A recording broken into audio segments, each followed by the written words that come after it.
সংবর্ধিত হলেন রাজ্য ফুটবল সংস্থার আজীবন সদস্যরা। এই মুহূর্তে নজর রাখছে আবারও খেলার খবরের দিকে। অবশ্য 2 দশক পর নতুন করে নেওয়া হয়েছে 80 জন সদস্য এবং সংবর্ধনা জ্ঞাপন করেছেন রাজ্যের মুখ্যমন্ত্রী, পাশাপাশি ক্রীড়ামন্ত্রী এবং মেয়র। বিস্তারিত কি রয়েছে শুনবো, আমাদের সঙ্গে যুক্ত হয়েছে প্রতিনিধি বিপ্লব চন্দ্র। বিপ্লবদা, কি জানতে পারছো?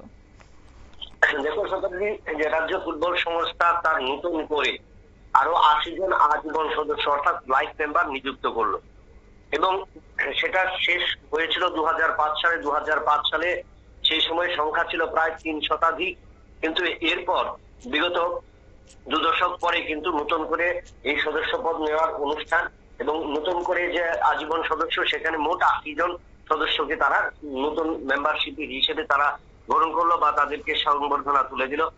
আজকে স্থানীয় এক রেস্তোরাঁয় এই সংবর্ধনা জ্ঞাপন অনুষ্ঠান সম্পন্ন হয় এবং সেখানে উপস্থিত ছিলেন রাজ্যের মাননীয় মুখ্যমন্ত্রী প্রফেসর ডক্টর মানিক সাহা, ক্রীড়ামন্ত্রী টিঙ্কু রায় এবং আগরতলা পুর নিগম মেয়র দীপক মজুমদার।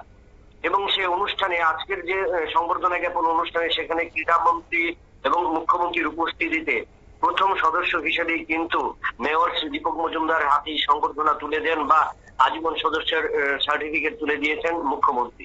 এবং এই অনুষ্ঠানে যে মুখ্যমন্ত্রী এবং ক্রীড়ামন্ত্রী প্রত্যেকে আশা ব্যক্ত করেন যে নতুন করে মেম্বারশিপ নেওয়া হলো, যে শুধুমাত্র মেম্বারশিপ যেন গ্রহণ না করা হয় এবং রাজ্যের ফুটবলের স্বার্থে রাজ্য ফুটবল সংস্থা এবং রাজ্য ক্রীড়া দপ্তর এবং ক্রীড়া মন্ত্রক যেভাবে সার্বিক ফুটবলের উন্নয়নে কাজ করছে, যে এখন পর্যন্ত 13টি সিনথেটিক এবং ন্যাচারাল 15টি মাঠের আয়োজন করছে এবং সেই সমস্ত মাঠগুলিতে এবং সেই সমস্ত প্রত্যন্ত অঞ্চলগুলিতে যেন ফুটবলের প্রসার বৃদ্ধি করা হয় এবং যাদের নিয়োগ করা হয়েছে তারা যেন ওই সমস্ত নিজেদের মতামত প্রকাশ করে এবং তার পাশাপাশি ফুটবলের স্বার্থে যেন তারা কাজ করে, এই আহ্বান কিন্তু রেখেছেন মুখ্যমন্ত্রী এবং ক্রীড়ামন্ত্রী টিঙ্কু রায়। এবং সেক্ষেত্রে প্রত্যেক আজীবন সদস্য আশাবাদী যে রাজ্য সংস্থা যেহেতু তাদেরকে মেম্বারশিপ বা আজীবন সদস্য পদ হিসেবে নতুন ভাবে নিয়েছে, তাই তারা আগামী দিনে রাজ্য ফুটবলের স্বার্থে এবং খেলাধুলার স্বার্থে তারা রাজ্য ফুটবল সংস্থাকে তারা সময় দেবে এবং অগ্রগতির ক্ষেত্রে তারা নিজেদের নিয়োজিত করবে।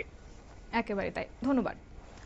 অর্থাৎ আজ আগরতলা রাজ্য ফুটবল সংস্থার উদ্যোগে আয়োজিত হয়েছে সংবর্ধনা অনুষ্ঠান এবং 2 দশকের বেশি সময় পর নতুন করে নেওয়া হয়েছে 80 জন আজীবন সদস্য, যেখানে উপস্থিত ছিলেন রাজ্যের মুখ্যমন্ত্রী থেকে শুরু করে ক্রীড়ামন্ত্রী এবং আগরতলা পুর নিগমের মেয়র দীপক মজুমদার।